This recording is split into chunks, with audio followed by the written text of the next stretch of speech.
Imagine collapsing in the middle of the most important presentation of your life, waking up in a hospital with your heart still trembling with every beat, only to discover your parents and sister chose to go on a picnic and take photos instead of coming to your bedside. What does that pain transform into a desperate silence? Or a cold, spine-chilling plan for revenge? When the people who should love you most post family day without the drama while you're fighting for your life, something inside you doesn't just break it, calcifies into something far more dangerous. My name is Rachel Monroe, and I'm 34 years old. For the past 6 years, I've been climbing the corporate ladder at West Haven Consulting in Cleveland, Ohio, sacrificing weekends, holidays, and pieces of my soul to become the youngest project manager in the company's history.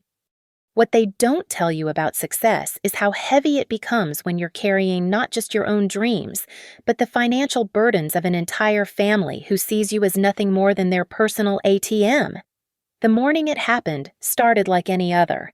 I'd been up since 4:30 a.m., reviewing slides for the Morrison Industries presentation, a $40 million contract that would either cement my promotion to senior director or destroy everything I'd worked for. My hands trembled slightly as I adjusted my navy blazer in the bathroom mirror. I attributed it to nerves and downed my third espresso, ignoring the dull ache that had been building in my chest for weeks. The conference room at West Haven's downtown office was packed. 20 executives from Morrison Industries sat around the mahogany table, their expressions carved from stone. My boss, Richard West Haven himself, watched from the corner, arms crossed. This was it, my moment. "Good morning, everyone," I began, clicking to the first slide. "Today, I'm going to show you how West Haven Consulting will revolutionize your supply chain infrastructure." The words flowed perfectly for the first 10 minutes. I'd rehearsed this presentation hundreds of times, could recite every statistic, every projection in my sleep. But as I moved to the third section, something shifted.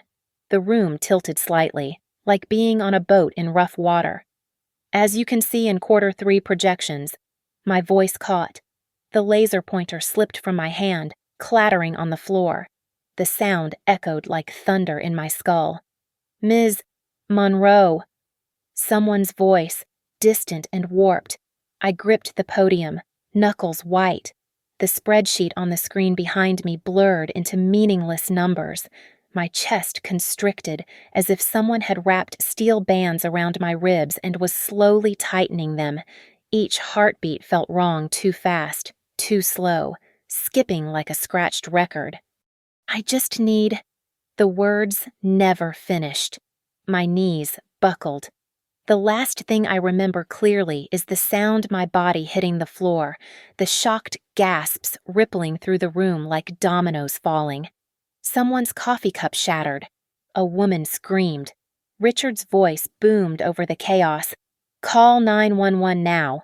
Then fragments the ceiling tiles rushing past as they wheeled me out on a stretcher, the paramedic's face, young and focused, saying words I couldn't process. The siren wailing. Or was that my heart monitor? Everything dissolved into a kaleidoscope of medical terminology and flashing lights. I woke up in Cleveland Clinic's cardiac unit at 3:45 p.m., according to the digital clock on the wall. The steady beep of monitors filled the sterile air. An IV dripped clear fluid into my left arm. Electrodes dotted my chest like strange butterflies. Dr. Patel, a woman with kind eyes behind thick glasses, explained I'd experienced a severe cardiac arrhythmia brought on by chronic stress and exhaustion. "You're lucky," she said, reviewing my chart. "Another few months at this pace, and we'd be having a very different conversation." Lucky. I almost laughed. Here I was, alone in a hospital bed, my career potentially destroyed, my body betraying me at 34. But the worst revelation was yet to come. "We contacted your emergency contacts," Dr. Patel continued. "Your parents and sister. We informed them of your condition around noon." I nodded, expecting to hear they were in the waiting room, maybe arguing with nurses about visiting hours. Despite everything the loans I'd given them that were never repaid, The family dinners where I always picked up the check, the constant requests for just a little help this month. They were still family. They would come. They had to come. The first hour of waiting, I made excuses. Traffic on I-90 could be brutal this time of day. Maybe they couldn't find parking. Cleveland Clinic's garage was notoriously confusing. By hour 2, I'd convinced myself Dad's phone had died again. He was terrible about charging it. Mom was probably driving, unable to call. Haley, my older sister, must be at work, trying to get someone to cover her shift at the boutique. By 6 p.m., the excuses had worn thin as tissue paper. The cardiac unit had strict visiting hours, but the nurses, sensing my distress, kept reassuring me. Sometimes families need time to process scary news, Nurse Janet said, patting my hand. They'll come. I clutched my phone, checking it obsessively. No missed calls, no texts. The battery icon mocked me at 78% fully functional, unlike my family's capacity for basic human decency. At 7:15 p.m., I finally opened Facebook. Maybe they'd posted something, asking for prayers or updating concerned relatives.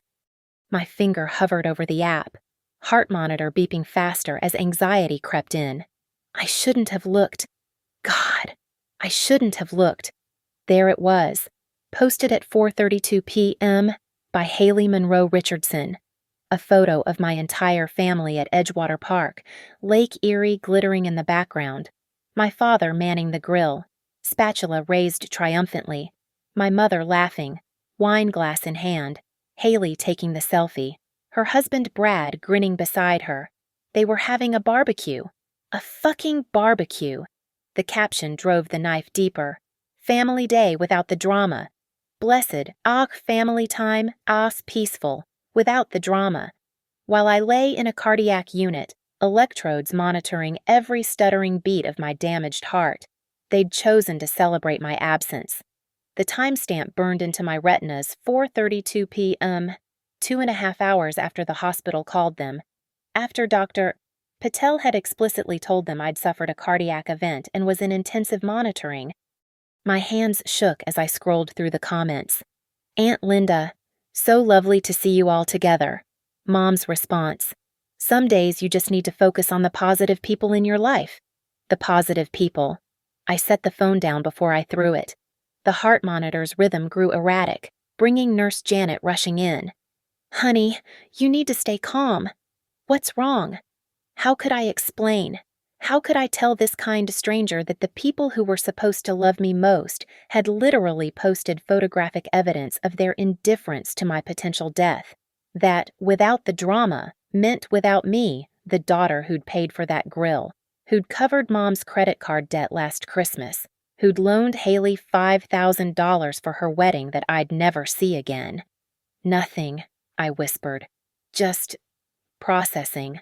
Janet squeezed my shoulder, but her eyes said she knew better. She'd probably seen this before the abandoned ones, the forgotten ones, the ATMs who'd finally broken down. At 8:45 p.m., I tried calling. Dad's phone rang once before going to voicemail. Mom didn't answer. Haley had blocked me I discovered this when my call wouldn't even connect. The hospital dinner arrived at 6 lukewarm chicken and vegetables I couldn't taste. I pushed it around the plate, thinking about all the family dinners where I'd arrived late from work, exhausted, only to find they'd started without me but saved the check for my arrival. You don't mind. Right, Rach. You make such good money now. By 10 p.m., I'd stopped checking my phone. The cardiac unit grew quiet, just the soft padding of nurses' shoes and the eternal chorus of monitors. Other patients had visitors trickling in even after hours, worried spouses, anxious children, friends who bent the rules to show they cared. My cubicle remained empty except for the shadows. Dr. Patel returned for evening rounds, frowning at my readouts. Your stress levels are still elevated. Didn't your family come to help you relax? They're handling things in their own way. I managed. She made a note in my chart, her pen scratching louder than necessary. Ms. Monroe, Recovering from a cardiac event requires support. Is there anyone else we can call? Anyone else? As if I hadn't given everything to the people who should have been here. As if I had anyone left after years of canceled plans because family needed something. Declined friendships because I was too tired from carrying everyone else's burdens. No, I said quietly. There's no one else. That night, as Cleveland glowed outside my window and other families held vigil in other rooms, I lay awake listening to my heart struggle to find its rhythm. Each beep of the monitor reminded me of what they'd chosen instead: hot dogs and laughter, sunshine and wine, a perfect family photo without the drama. Without me, 3 days passed in a blur of tests, medications, and careful monitoring. The cardiologist cleared me for discharge on Thursday morning, warning me to avoid stress and follow up in 2 weeks. I almost laughed at the irony: avoid stress while dealing with a family that had literally partied during my health crisis. At 11:20 a.m., as I sat on the hospital bed filling out discharge paperwork, my phone exploded with notifications. 17 missed calls from Dad, 12 from Mom, 23 text messages. My finger hesitated over the screen before opening the first message from my father, sent at 6:45 a.m. Answer your phone immediately. We need to discuss the situation. Not, how are you? Not, we're sorry. Just a command, like I was still the obedient daughter who jumped when they called. The messages escalated in tone. This is unacceptable, Rachel. You have responsibilities. Stop being childish and call me. We need you to handle something. Now. Mom's messages were masterclasses in manipulation. Sweetheart, Haley's mortgage payment is due tomorrow. The bank called about the co-signed loan. Your father's medication isn't covered this month. We've always been there for you. Family helps family. Always been there for me. While I was collapsing at work. While machines monitored my failing heart. While I lay alone wondering if I'd survive the night. I scrolled through 3 days of messages, each more demanding than the last. Not a single expression of concern for my health. Not one question about my condition.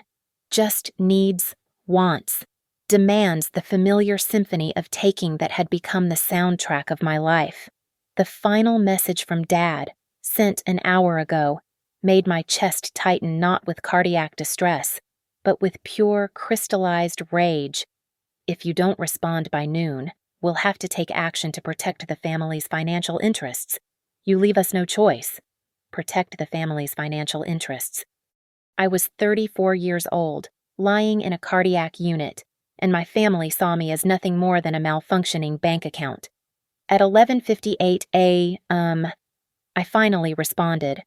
One text to my father's phone. I'm alive. Thanks for asking. The phone rang immediately. I let it go to voicemail, listening to his message later as the discharge nurse wheeled me to the lobby. Don't you dare take that tone with me, young lady. Your sister needs that mortgage payment today, or she loses the house. Your mother's credit is destroyed because you haven't been handling her bills. We've carried you for 34 years. The least you can do is answer when we call. We'll be discussing your selfishness when you get home. Carried me. I'd moved out at 18, put myself through college with loans I was still paying, climbed the corporate ladder without a penny of their help. But I'd made the fatal mistake of succeeding, of having money they felt entitled to, of believing that helping family meant something more than enabling their irresponsibility. The Uber driver who picked me up from the hospital was chatty, asking about my stay. Heart stuff, I said simply. Oh, honey, that's scary. Bet your family was worried sick. I stared out the window at Cleveland's skyline. Yeah, worried sick. My apartment felt foreign when I entered, too quiet, too still, like it belonged to someone else, someone who used to believe in family loyalty, someone who thought love meant something more than transaction histories and automatic transfers. I sat at my kitchen table, laptop open, staring at my bank accounts. 3 automated transfers were scheduled for tomorrow: $1,500 to Haley for her mortgage, $800 to Mom for her credit cards, $500 to Dad for his golf club membership he claimed was networking for business opportunities. My fingers hovered over the keyboard. $3,800 a month. Every month. Bleeding out of my accounts while I worked myself literally into cardiac arrest. And what did I get in return? A Facebook post celebrating my absence. Radio silence during a medical emergency. Demands and threats when the ATM stopped dispensing cash. The anger that had been simmering for 3 days finally boiled over. Not hot rage, something colder, more precise. The kind of anger that didn't scream or throw things, but instead made lists, calculated consequences, planned methodically. I pulled up my banking app and began canceling the automatic transfers, one by one. Each confirmation screen felt like cutting a rope that had been slowly strangling me. Haley's mortgage canceled, Mom's credit cards canceled, Dad's golf membership canceled. Then I went further, changed my account passwords, removed them as authorized users on my credit cards, updated my emergency contacts at work to remove their names entirely. My phone buzzed continuously as I worked, the family group chat exploding with messages I didn't read. Let them panic. Let them feel, for once, the absence of my support. Let them discover what without the drama really meant without the money, without the safety net, without the daughter and sister they'd discarded the moment she became inconvenient. By evening, as Cleveland's lights twinkled outside my window, I'd severed every financial tie that bound me to them. The phone had finally gone silent. Either from their exhaustion or my blocking their numbers, I didn't care which. I sat in my quiet apartment, feeling my heart beat steadily for the first time in days. Not racing from stress, not skipping from anxiety, just beating. Steady, strong, mine. The doorbell rang at 9:15 a.m. on Saturday. I'd been home for 2 days, following doctor's orders, when I opened the door to find someone I hadn't expected, my grandfather, Walter Monroe, standing there with his worn leather satchel and that same steady gaze I remembered from childhood. "Hello, sweetheart," he said simply. "May I come in?" Walter was my father's father, 81 years old, but you'd never know it from his posture or the sharpness in his gray eyes. He'd been estranged from Dad for years over some financial dispute I'd never fully understood. Now, seeing him at my door, I realized he was the only family member who'd actually shown up.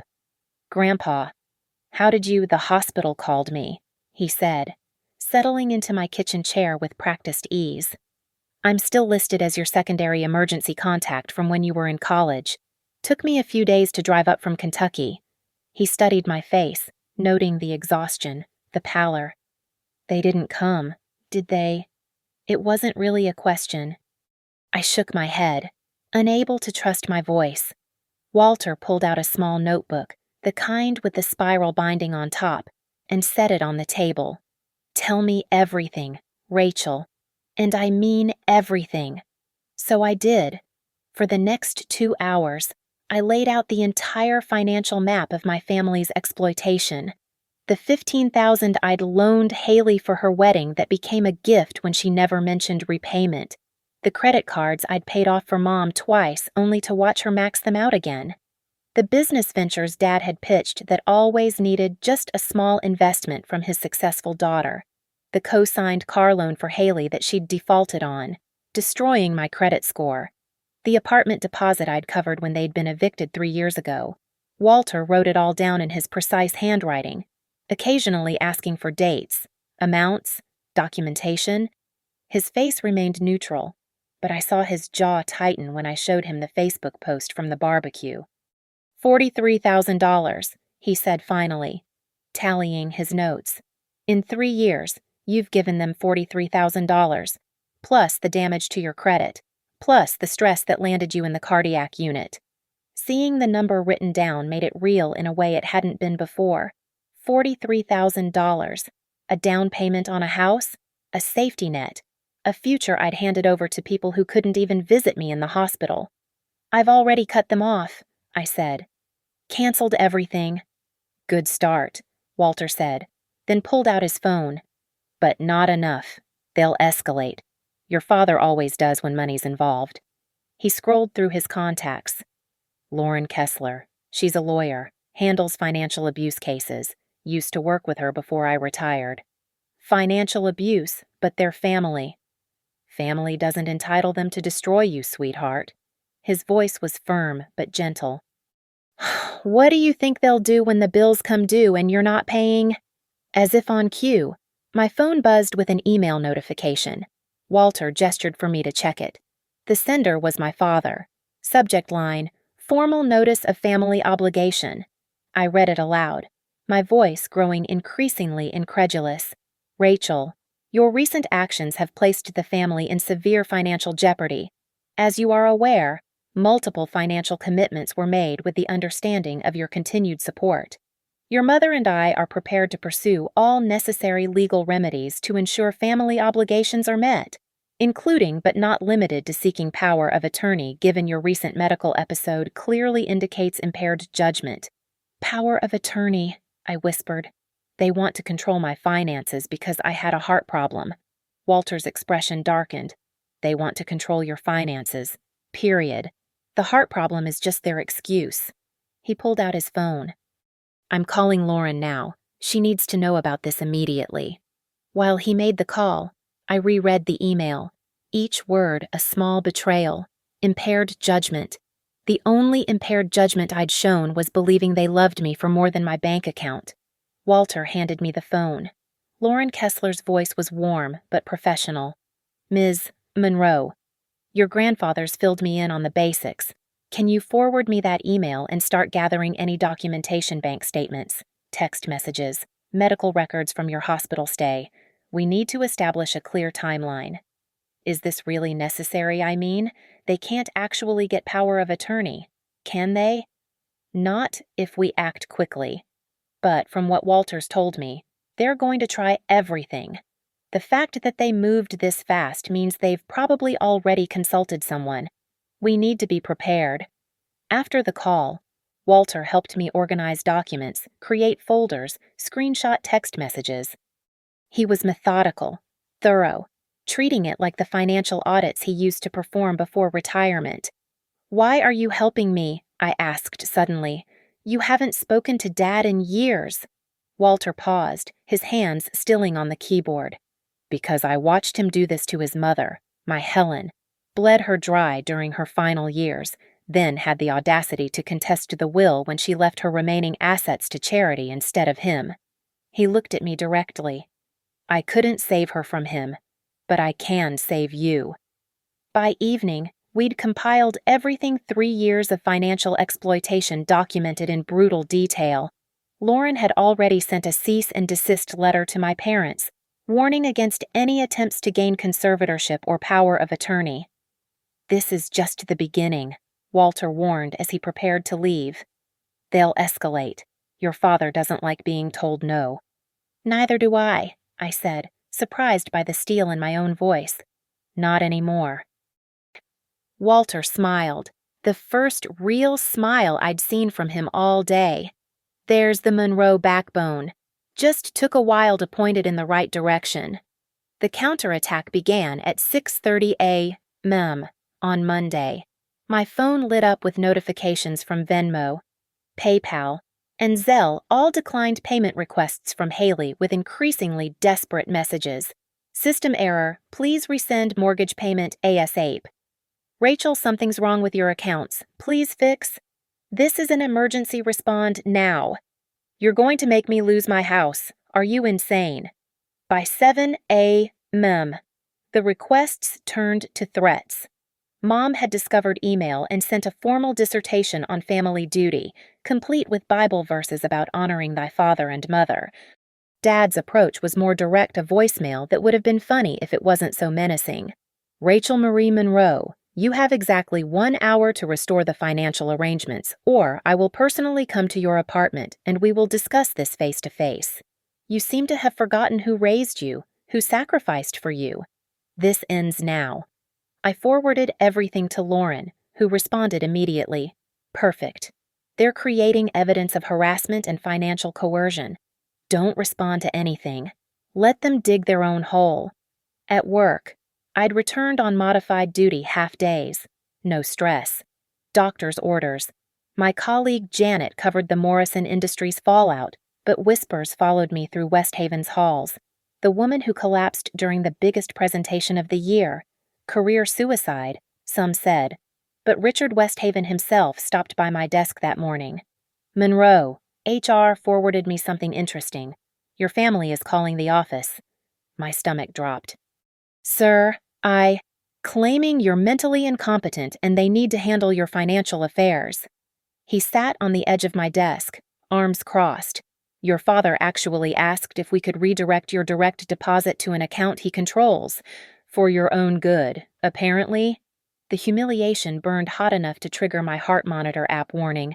Mr. Westhaven, I can explain. No need. Legal shut that down immediately. But Rachel. His expression softened slightly. Whatever's happening, handle it. The company will support you. Harassment is harassment, family or not. But handle it quickly. That afternoon, the situation escalated beyond phone calls. A process server appeared at my apartment door with official-looking documents. My parents had actually filed for emergency conservatorship, claiming my recent medical crisis and erratic behavior made me incapable of managing my affairs. Lauren met me at her office within an hour, reviewing the filing with barely concealed disgust. They're claiming you're mentally incompetent based on having a cardiac arrhythmia, and their evidence is that you've suddenly and irrationally cut off family financial support you've been providing for years. She actually laughed. This is the weakest filing I've seen in a decade. But I still have to fight it. Oh, we'll fight it, and we'll counterfile. She pulled out a fresh legal pad. Harassment, attempted financial exploitation. Defamation, they've called your employer, claiming you're mentally incompetent. That's slander affecting your professional reputation. Walter arrived as we were strategizing, carrying a box I recognized Mom's memory box from the garage, full of family documents. Thought you might need these, he said, setting it down carefully. Did some digging this weekend? Inside were bank statements, old checks, loan documents, a paper trail going back years. But Walter pulled out one document in particular, a life insurance policy from 2019. Recognize this, he asked. I stared at the policy. A $500,000 life insurance policy on me, purchased by my parents, with them as sole beneficiaries. I'd never seen it before. They forged your signature, Walter said quietly. Look at the date 2 days after you got your promotion to project manager. The promotion that came with the big salary increase. My hands shook as I examined the signature. Close to mine, but not quite right.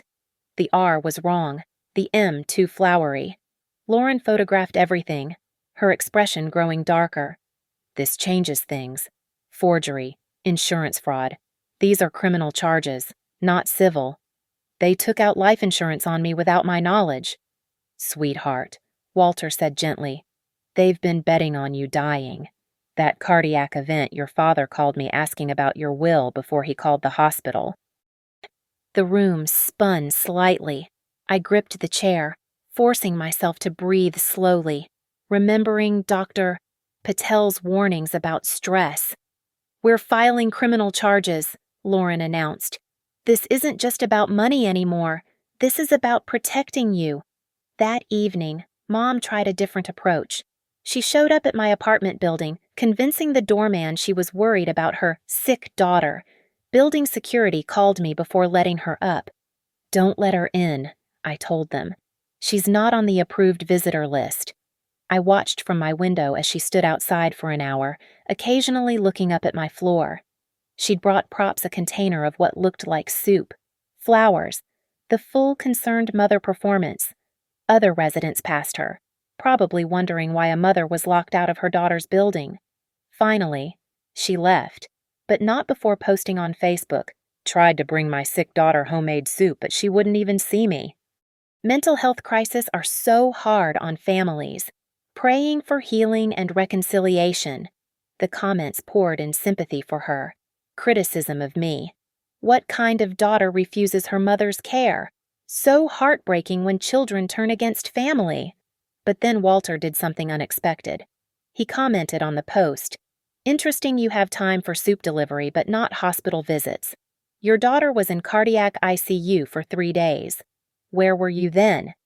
The post disappeared within minutes, but screenshots were already circulating. Haley tried damage control with her own post about family misunderstandings and taking sides without knowing the full story. But the narrative was shifting. By the end of the week, 3 things had happened. The conservatorship filing was dismissed with prejudice. Criminal fraud charges were pending for the forged insurance policy, and my family had received restraining orders preventing them from contacting me or coming to my home or workplace. They'd wanted to control my money. Instead, they'd lost everything, including any chance of redemption. The courtroom was smaller than I'd expected. Just a regular Thursday morning at the Cuyahoga County Court of Common Pleas. But for me, it was everything. Lauren sat beside me, papers organized with military precision. Walter was in the gallery, his presence a steady anchor. Across the aisle, my parents and Haley huddled with their bargain attorney, someone Dad had found on legal discount websites. Apparently, Judge Martinez reviewed the documents, her expression increasingly stern. "Mr. and Mrs. Monroe, you're requesting conservatorship over your adult daughter's finances based on a cardiac arrhythmia." Dad stood, his courtroom voice booming with false authority. "Your Honor, our daughter has shown clear signs of mental deterioration. She's cut off family support systems, made rash financial decisions." By family support systems, Judge Martinez interrupted. "You mean the $3,800 monthly she was transferring to various family members? That was established family assistance." "Your Honor." Lauren stood smoothly. "Your Honor, if I may present Exhibit A through F bank records showing Ms. Rachel Monroe has provided over $43,000 to her family in 3 years, while maintaining excellent credit, full employment, and complete mental competency." The judge reviewed the documents. "I see. And this Exhibit G, a life insurance policy. Fraudulently obtained?" "Your Honor." "The signature analysis is included." Mom suddenly burst into tears, the kind of theatrical sobs that had worked on me for years. "We only wanted to protect our baby. She's sick. She needs help." "Interesting," Judge Martinez said dryly. "According to hospital records, none of you visited Ms. Monroe during her 3-day stay in the cardiac unit. But you did," she pulled up another document, "post on social media about a family day without the drama during that time." Haley's face went white. Her Instagram had been made public during discovery. Every post and comment preserved for evidence.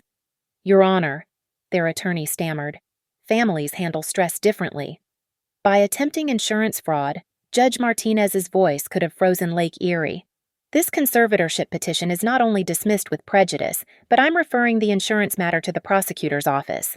Furthermore, the existing restraining orders are upheld and extended." Dad's composure finally cracked. "She owes us. We raised her. We gave her everything. Mr. Monroe, control yourself or I'll hold you in contempt." But he was beyond control now, the mask completely off.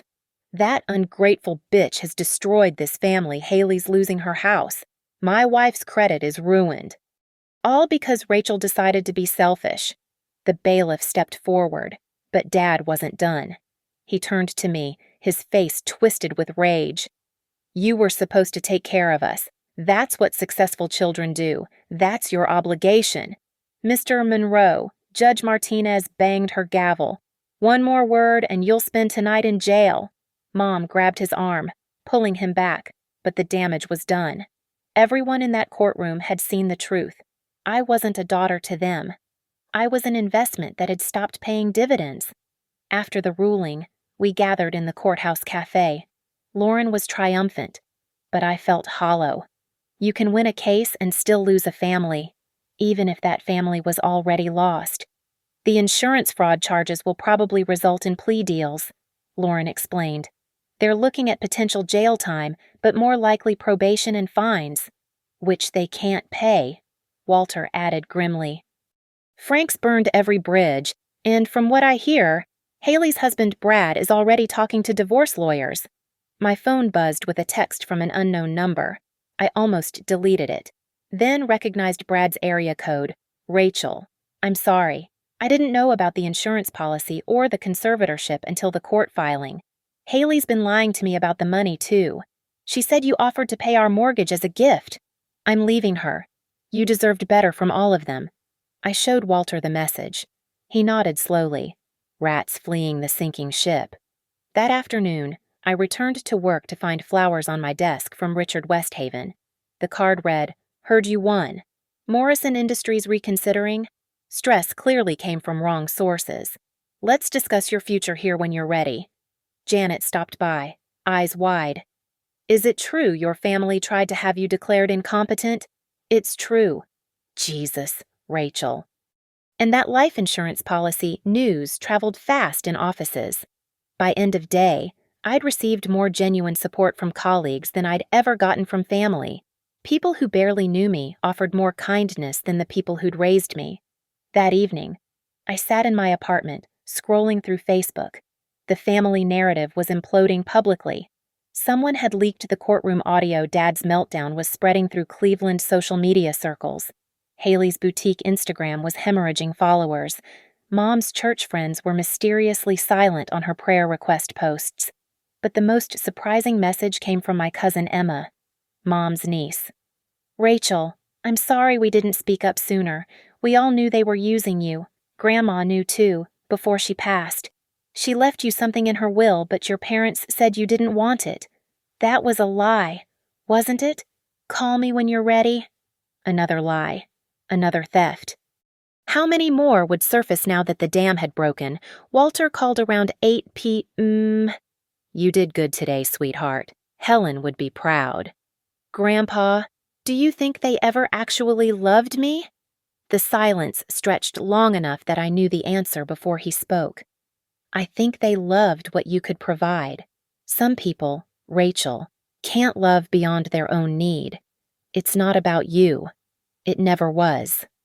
As I prepared for bed, my heart monitor app showed steady rhythms for the first time in weeks. The medication was working, but more than that, the weight was lifting. The financial drain, the emotional manipulation, the constant anxiety of managing their chaos while navigating my own life. All of it, gone.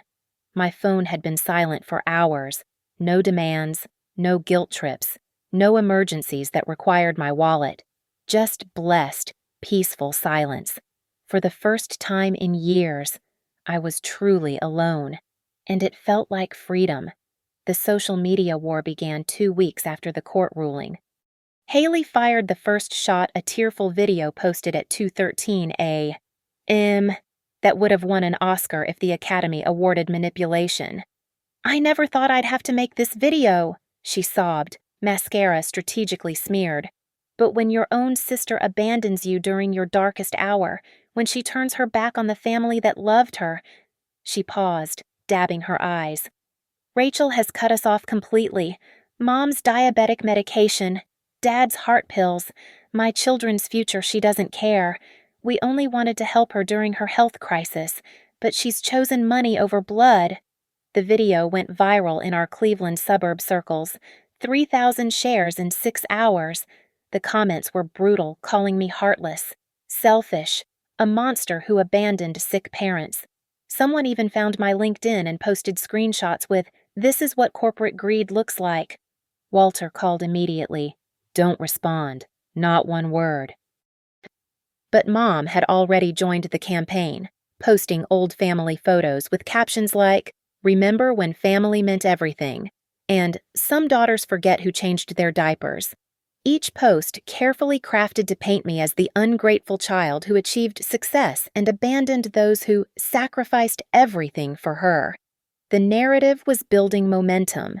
Dad gave an interview to a local blog about parental abandonment in the digital age, never mentioning the forged insurance policy or failed conservatorship attempt.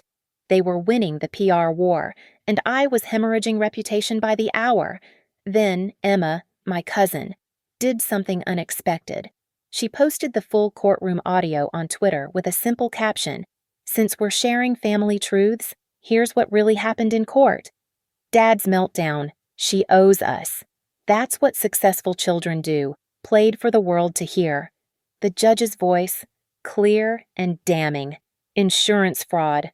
Dismissed with prejudice. Restraining orders upheld. The tide turned in minutes, but Haley wasn't done. She posted another video, this time from outside a food bank. This is where my family eats now, thanks to my sister's cruelty. My children ask why Aunt Rachel hates them. Except someone recognized the food bank it was in Lakewood, not her Westlake neighborhood. A local reporter started digging.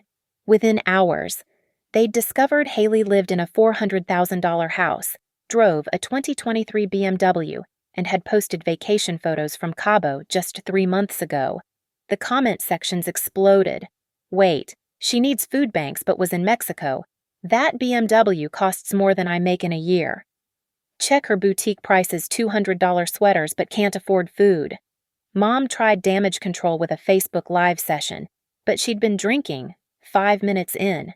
She let slip, Rachel was supposed to take care of us. We told everyone at church our daughter was successful.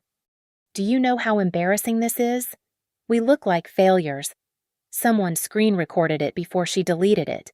The clip spread like wildfire with the caption, "It was never about love. It was about image." But the killing blow came from an unexpected source. A nurse from Cleveland Clinic violated no HIPAA laws but shared her own observation. I can't discuss patients, but I was working the cardiac unit that week. I saw a young woman alone for 3 days while her family posted beach photos. That's all I'll say. The original Family Day Without the Drama photo resurfaced, this time with a timestamp analysis. Someone had done the math. It was posted exactly 2 hours and 47 minutes after the hospital called them about my cardiac event. The internet jury delivered its verdict swiftly. Haley's boutique Instagram hemorrhaged 10,000 followers in 2 days. Customers posted screenshots of canceled orders. Someone left a Google review. Can't support a business that treats family like ATMs. Her carefully curated influencer life crumbled in real time. Dad's employer, a construction firm that prided itself on family values, placed him on administrative leave pending investigation of the insurance fraud charges. Mom's church quietly suggested she take a break from the volunteer committee. Their final attempt at salvage came through a fake account, posting Rachel Monroe's medical records, completely fabricated documents suggesting I had bipolar disorder and a history of psychiatric holds. Lauren had them arrested within 12 hours. Defamation, cyber harassment, violation of the restraining order. This time, bail was set high enough that they couldn't make it immediately. The mugshots appeared online by evening. My father, the man who'd terrorized me about family obligation, looked small and gray in his booking photo. Mom's was worse. No makeup, no filter, just a 60-year-old woman facing the consequences of her choices. Haley posted one last video, tearless this time. "We're sorry. We thought she owed us. We were wrong." Comments were turned off. It didn't matter, the internet had receipts of everything. A week later, I received a DM from someone named Ashley. "You don't know me, but your story saved my life. My family was doing the same thing. I cut them off today. Thank you for showing me it's okay to choose yourself." Then another, "Been following this? My parents drained my college fund for their debts. You gave me courage to say no." And another, "Family isn't blood. It's who shows up. You learned that the hard way. Proud of you. Stranger." The messages kept coming, dozens, then hundreds. Children of narcissists, survivors of financial abuse, people who'd been taught that family meant sacrificing yourself until there was nothing left. We'd all been raised on the same toxic myth that blood entitled people to destroy you. Walter read through some of them with me, his eyes misty. "You didn't just save yourself, Rachel. You gave others permission to save themselves too." The irony wasn't lost on me. My family had tried to destroy me publicly, to shame me into submission through social media manipulation. Instead, they'd created a cautionary tale that resonated with thousands. Their weapons had become my vindication. That night, I posted my first and only response to the entire saga. A simple photo of my hospital bracelet with the caption, "Family shows up." Mine taught me that by not showing up. Grateful for the lesson. I turned off my phone and slept better than I had in years. The war was over. I'd won by simply telling the truth and letting them reveal themselves. 6 months later, I stood in Lauren's office holding a document I never thought I'd see: a formal renunciation of inheritance from my parents' estate. They'd sent it through their lawyer, a final attempt at manipulation disguised as punishment. "They're writing you out of their will," Lauren explained, amused, as if that's a threat after everything. I signed it without hesitation, my signature steady and sure. Each stroke of the pen felt like cutting another invisible chain. They thought they were punishing me by withholding an inheritance that would never exist anyway. Mom and Dad were drowning in debt from legal fees. Haley had filed for bankruptcy after her boutique collapsed, and Brad took half of everything in the divorce. Walter witnessed my signature, his pride evident. "Your grandmother would be laughing," he said. "They're threatening you with nothing." But the universe had other plans. 2 weeks later, Emma called with news that changed everything. "Rachel, remember I mentioned Grandma's will? I found the original. She left you her house in Shaker Heights. Your parents hid it, told the lawyer you'd refused it. But since you were never notified, the estate's been in limbo. Grandma's house, the one place I'd felt safe as a child. 3 bedrooms, a garden she'd tended herself, worth $500,000 in today's market. My parents had stolen even this from me, letting it sit empty rather than admit Grandma had chosen me. The legal process took another month, but eventually, I stood in that familiar doorway, keys heavy in my hand. The garden was overgrown, the rooms dusty, but it was mine. Actually, truly mine. I found a box in the attic labeled "For Rachel" in Grandma's handwriting. Inside were photos, jewelry, and a letter dated 3 years before her death. "My dear Rachel, if you're reading this, you've finally learned the truth about your parents. I'm sorry I couldn't protect you better. But you have something they never will, a heart that knows how to love without keeping score. Don't let them break that in you. The house is yours. Make it a home full of the love they never gave you." I cried for the first time since the hospital. Not from pain, but from recognition. Someone had seen me, truly seen me, and loved me anyway. The renovation became my therapy. Every weekend, Walter and I worked together painting walls, restoring hardwood, planting new life in Grandma's garden. Emma helped too, bringing her kids who called me Aunt Rachel with genuine affection. We were building something my parents never could: a family based on choice, not obligation. Morrison Industries came back with a better contract. Richard promoted me to senior director, joking that anyone who could survive what I did could handle anything corporate America threw at me. My health stabilized, the heart medication working perfectly once the primary source of stress was gone. One evening, as I unpacked boxes in my new home, I found the family photo albums Mom had left behind years ago, pictures of Christmas mornings, birthdays, vacations, all the moments that were supposed to mean love but had meant performance. In every photo, you could see it if you looked closely. My smile never quite reaching my eyes, always standing slightly apart, the family ATM already in training. I didn't burn them or throw them away. I packed them in a box labeled "Evidence of Survival" and put them in the attic. Someday, maybe I'd need the reminder of what I'd escaped. The last time I saw them was by accident, at a grocery store 8 months after the court ruling. Mom's hair was gray. She couldn't afford the salon anymore. Dad looked smaller, deflated. Haley wasn't with them. They saw me, froze, then turned down another aisle without a word. I felt nothing. Not satisfaction, not sadness, just the neutral observation of strangers passing in a store.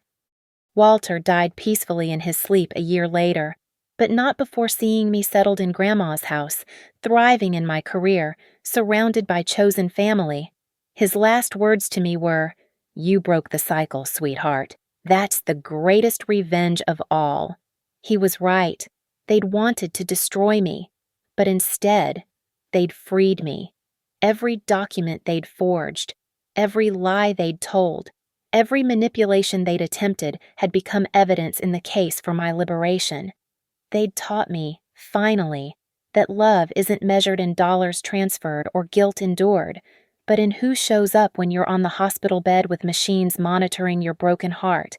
The house is full now, friends for dinner, colleagues for game nights. Emma's kids calling it Aunt Rachel's house with the same warmth I'd once called it Grandma's. The garden blooms with new life. The rooms echo with genuine laughter. Sometimes I check their social media from a fake account, not from caring, but from curiosity. Like checking on a natural disaster you once survived. They're smaller now. Their world shrunk to the size of their spite. The comment sections have long memories. The internet never forgets. My heart beats steady these days, strong and sure and entirely my own. The scar tissue, Dr. Patel says, has made it stronger. She means physically, but I know it's true in every way that matters. I kept the hospital bracelet, framed now in my home office. Below it, I added a simple plaque, "Family showed up, just not the one I was born into." The Monroe family fortune, it turns out, was never money. It was the strength to walk away, the courage to choose myself, and the wisdom to know that sometimes the greatest inheritance is freedom from those who would destroy you for their gain. My name is Rachel Monroe. I'm 35 years old now. I survived my family. And that's the greatest revenge of all. Thank you so much for listening to my story. I'd love to know where you're listening from. Drop a comment below and let's connect. If this story resonated with you, please subscribe to the channel and share your thoughts. Have you ever had to choose yourself over toxic family? Your stories matter too. And this community is here for all of us who've learned that sometimes. Blood isn't thicker than water, it's just harder to wash off.